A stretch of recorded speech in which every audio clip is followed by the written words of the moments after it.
Nous prions. Seigneur, ouvre notre esprit à l'intelligence de ta parole et que notre cœur demeure brûlant tandis que tu nous parles. Comme la pluie féconde la terre et fait germer la semence, que ta parole, Seigneur, accomplisse au cœur de notre vie sa mission, ta volonté.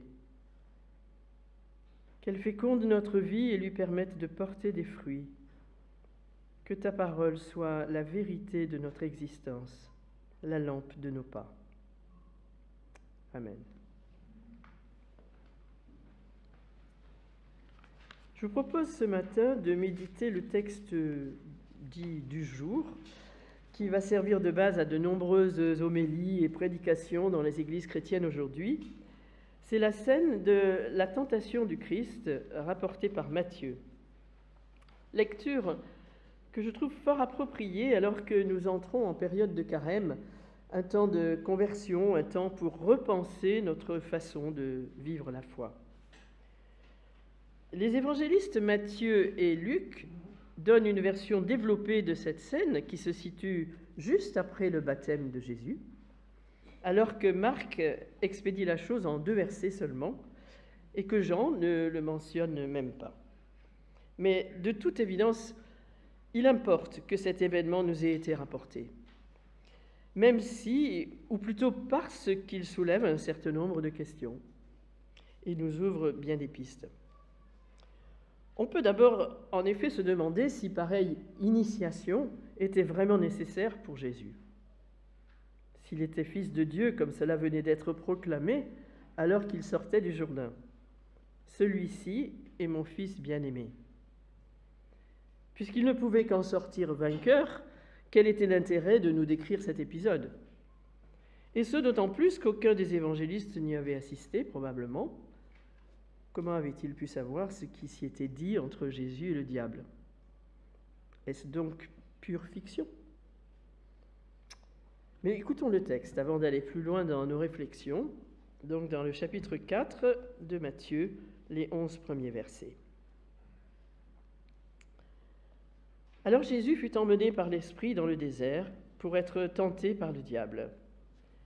Il jeûna 40 jours et 40 nuits, puis il eut faim.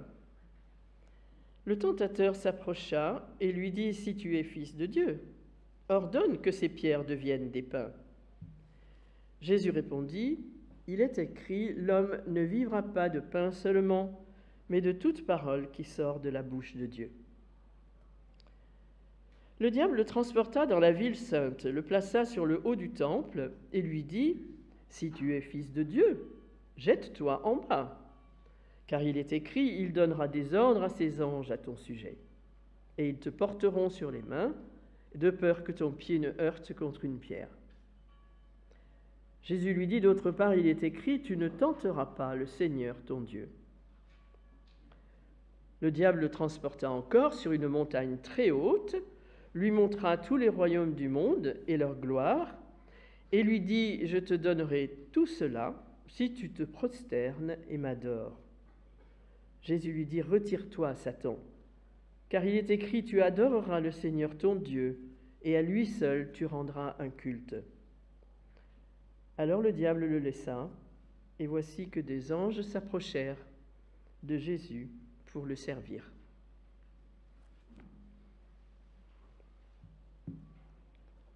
Jésus est conduit dans le désert pour y être mis à l'épreuve par l'Esprit qui vient de lui être solennellement conféré lors de son baptême. Marc souligne même l'immédiateté de la chose avec un de ses fréquents « aussitôt après ».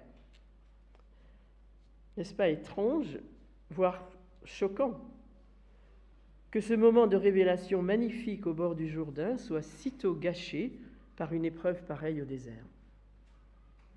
Et que ce soit l'Esprit qui y conduise Jésus. Bien sûr, Jésus traverse là une épreuve unique qui lui est propre. Il entame le chemin qui va le mener à la croix. Il sait qu'il n'est pas venu pour imposer sa royauté tout de suite et que la souffrance fera partie de sa mission. Mais peut-être aussi cet épisode veut-il nous dire qu'il est en un sens normal, pour nous comme pour lui, que le baptême nous précipite dans la tentation. En fait, le temps du baptême est un moment particulièrement intense où, fort de notre décision d'engagement, mais conscient en même temps de notre terrible vulnérabilité, nous sommes confrontés à nous-mêmes, aux contradictions qui nous habitent, aux penchants antagonistes de notre vieux moi et de notre moi nouveau qui cherche à faire la volonté de Dieu. Et puis, par le baptême, nous déclarons ouvertement que nous appartenons à Dieu, dans un monde qui refuse de lui être soumis. Nous devenons des intrus aux yeux de celui qui est le prince de ce monde, et il va chercher à nous faire rentrer dans le rang. Ainsi, si ce texte figure dans les évangiles, c'est sans doute déjà pour nous dire que, malheureusement, la tentation ou l'épreuve, le mot grec peut avoir les deux sens, fait partie de notre réalité, qu'il faut le savoir et s'y attendre, à l'encontre de ce qu'enseignent certains théologiens dits de la prospérité. Mais c'est surtout pour nous encourager à l'idée que Jésus est passé par là, qu'il a résisté à l'adversaire et que par sa force, nous pouvons aussi surmonter l'épreuve qui peut nous assaillir tout particulièrement après notre baptême, mais à bien d'autres moments aussi de notre marche chrétienne. Bien sûr, ce récit nous rappelle le texte de la Genèse, où sous les figures d'Adam et Ève, l'intervention du serpent met en lumière la réalité du déchirement qui déjà habitait le cœur de l'homme. Si Jésus a expérimenté ce combat, c'est qu'il avait pleinement épousé la condition humaine. Mais comme le dit l'Épître aux Hébreux, nous n'avons pas un grand prêtre incapable de souffrir avec nous de nos faiblesses. Au contraire, notre grand prêtre a été mis à l'épreuve en tout comme nous le sommes, mais sans commettre de péché. Approchons-nous donc avec confiance du trône de Dieu où règne la grâce. Nous y trouverons la bienveillance et la grâce pour être secourus au bon moment. De fait, le parallèle entre la tentation d'Adam et Ève et celle de Jésus est assez frappant.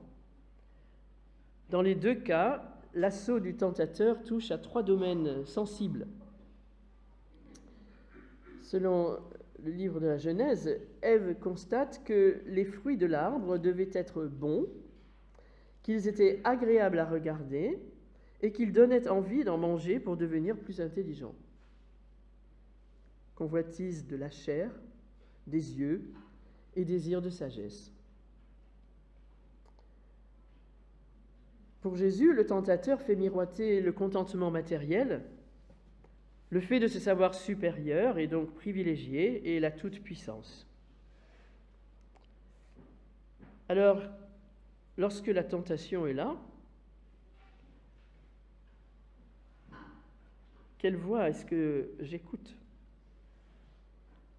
Celle du Seigneur ou celle de mes envies, mes attirances, mes certitudes, mes peurs, mes aveuglements ? Les Écritures que cite Jésus ici, prises du livre du Deutéronome, renvoient à des épisodes de l'histoire du peuple dans le désert, épisodes où il ne croyait plus que son Dieu le conduisait et veillait sur sa pérégrination. Il perdait de vue l'objectif d'atteindre la terre promise. En fait, ces différentes variantes de tentation et d'épreuves ne sont-elles pas toutes une même tentation ? Celle de savoir à qui je fais confiance, à Dieu ou à moi-même, devant des choix, des alternatives qui quelquefois semblent légitimes, mais peut-être ne sont pas celles que Dieu voudrait pour nous. Et en un sens, cette tentation de perdre confiance en Dieu peut concerner l'individu, mais aussi l'Église. Combler sa faim Jésus avait jeûné pendant 40 jours, 40 nuits. Il avait faim. Le diable propose à Jésus de changer des pierres en pain. Tout ceci peut suggérer la recherche d'un confort personnel ou collectif, matériel, voire spirituel. C'est peut-être un peu ce qui arrive lorsque la première fois que Jésus annonce à ses disciples qu'il va devoir être mis à mort, ils ne le comprennent pas, et Pierre le prit à part, nous dit l'évangéliste Matthieu, et se mit à lui faire des reproches. « Dieu t'en garde, Seigneur, dit-il, non, cela ne t'arrivera pas. » Mais Jésus se retourna et dit à Pierre, « Va-t'en, passe derrière moi, Satan, tu es un obstacle sur ma route, car tes pensées ne sont pas celles de Dieu, mais celles des êtres humains. » Pierre ne voulait pas que son maître souffre, légitime. Mais il ne voulait pas suivre un maître qui risquait de l'entraîner lui aussi dans la souffrance et dans l'échec.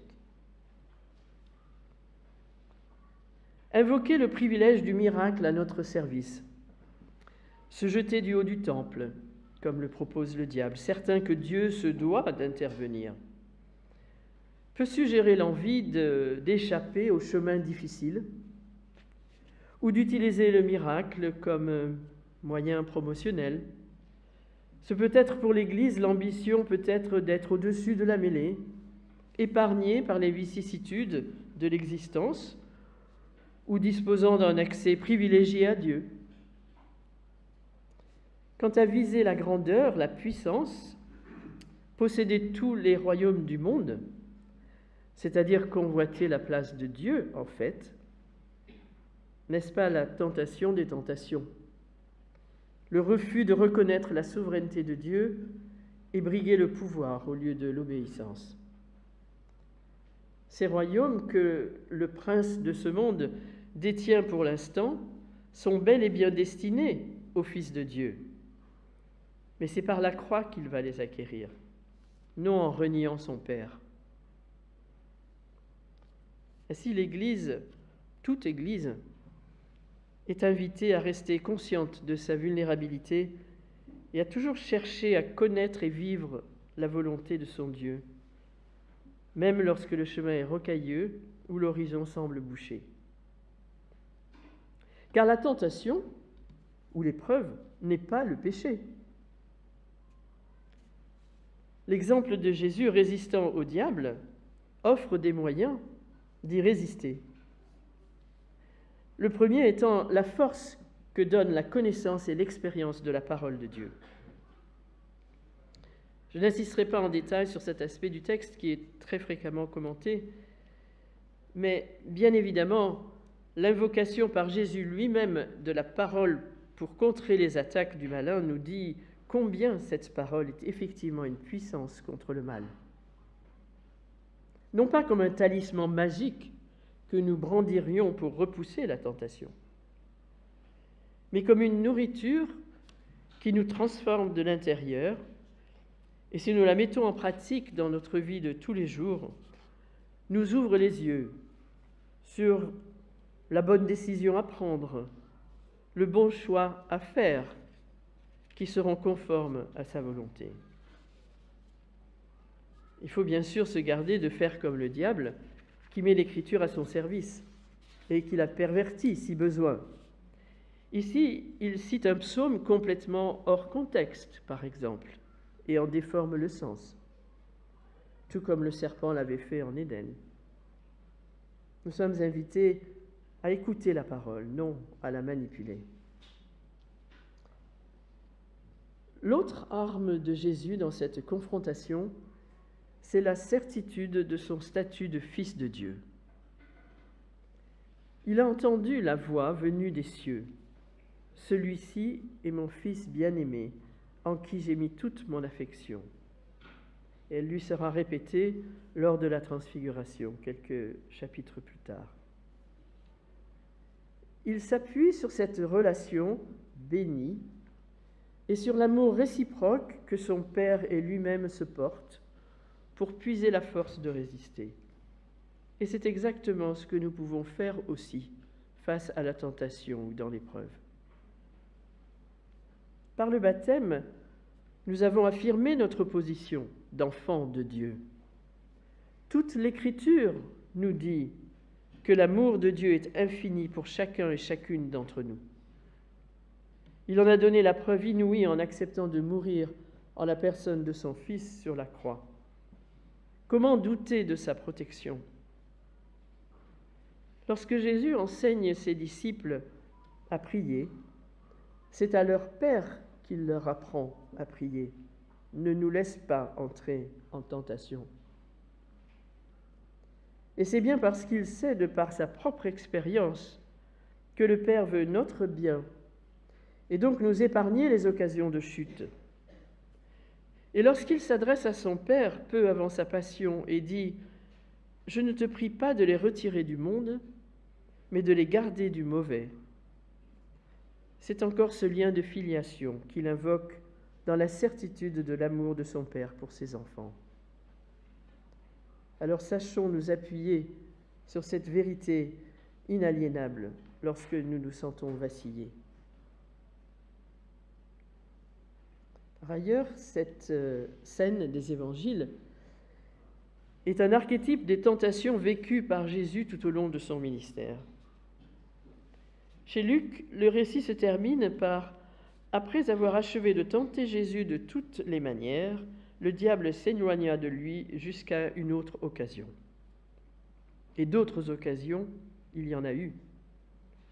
Jusqu'à l'ultime moment sur la croix, Jésus a été tenté d'abandonner sa mission. « Sauve-toi toi-même si tu es le Fils de Dieu et descends de la croix. » Mais déjà, ses disciples, nous l'avons vu, n'acceptaient pas l'idée d'un Messie souffrant. Et combien de fois les pharisiens et les scribes ont-ils essayé de le piéger, de le décrédibiliser aux yeux de la foule? Je trouve cela particulièrement touchant à nous remémorer en entamant ce temps de préparation à Pâques, qu'est le carême. Notre Seigneur a subi toutes ces provocations pour nous. Fidèle au Père, loin de vouloir usurper la place de son Père, il a accepté délibérément d'obéir jusqu'au bout, car sa mission était une mission d'amour et non de pouvoir. Enfin, ce texte représente comme un prélude et un éclairage à l'enseignement sur la tentation qui nous est destiné dans la suite des Écritures. Lisons par exemple ce que l'apôtre Paul écrit aux Corinthiens. « Les épreuves que vous avez connues ont toutes été de celles qui se présentent normalement aux êtres humains. Dieu est fidèle à ses promesses et il ne permettra pas que vous soyez éprouvés au-delà de vos forces. Mais au moment où surviendra l'épreuve, il vous donnera la force de la supporter et ainsi le moyen d'en sortir. » Oui, il était normal que Jésus soit tenté puisqu'il avait accepté d'assumer pleinement notre condition humaine. Il nous faut donc accepter, comme nous l'avons déjà dit, que la tentation ou l'épreuve puisse être notre lot aussi en tant qu'être humain. Le texte ici ne dit pas que Dieu ne permettra pas que nous soyons éprouvés ou tentés, mais qu'il ne permettra pas que cela nous fasse sombrer. Et comme le Père a donné à Jésus les ressources pour surmonter l'épreuve, il est prêt à le faire pour nous aussi. L'apôtre Jacques nous adresse aussi cette parole. Si quelqu'un est mis à l'épreuve, qu'il ne dise pas « c'est Dieu qui me met à l'épreuve ». Car Dieu ne peut pas être éprouvé par le mal et il ne met lui-même personne à l'épreuve. En réalité, tout être humain est mis à l'épreuve quand il se laisse entraîner et prendre au piège par ses mauvais penchants. Puis tout mauvais désir conçoit et donne naissance au péché, et quand le péché est pleinement développé, il engendre la mort. Ceci nous préserve d'une vision faussée de Dieu. L'évangéliste est très clair quant à l'identité du tentateur. De même qu'il était impossible que Dieu veuille faire souffrir son Fils qu'il aimait.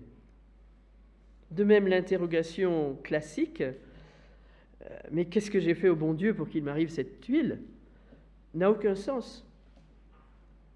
Le mal fait malheureusement partie de la réalité de notre condition humaine, mais Dieu passe son temps à vouloir nous en préserver, nous délivrer de son emprise.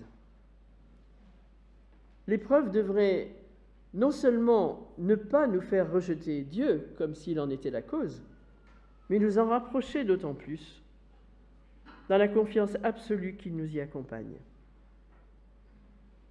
Jésus a vaincu le mal et la mort pour nous. Il a surmonté la tentation. Et maintenant, il prie son Père que nous soyons épargnés et que nous ayons la fermeté et la vigilance nécessaires pour arrêter le processus au stade des mauvais penchants, comme dit l'apôtre Jacques, sans basculer dans l'acte répréhensible, le péché qui nous condamne. Alors, pour conclure, gardons à l'esprit les paroles que Jésus a adressées à Pierre, Jacques et Jean au jardin de Gethsémanée. Veillez et priez pour ne pas entrer en tentation. L'être humain est plein d'ardeur, mais il est faible aussi. Dans la tentation ou l'épreuve, nous risquons de perdre de vue l'espérance du royaume. Nous risquons de lâcher la main de Dieu, toujours prête à nous soutenir. Or, notre existence jusqu'au retour du Seigneur sera faite d'une cohabitation d'espérances vivaces et de situations de vacillement et de doute. La force du croyant est de savoir que notre Seigneur a vaincu le mal et qu'il nous équipe pour le vaincre à notre tour dans notre vie de foi. Alors gardons courage. Amen.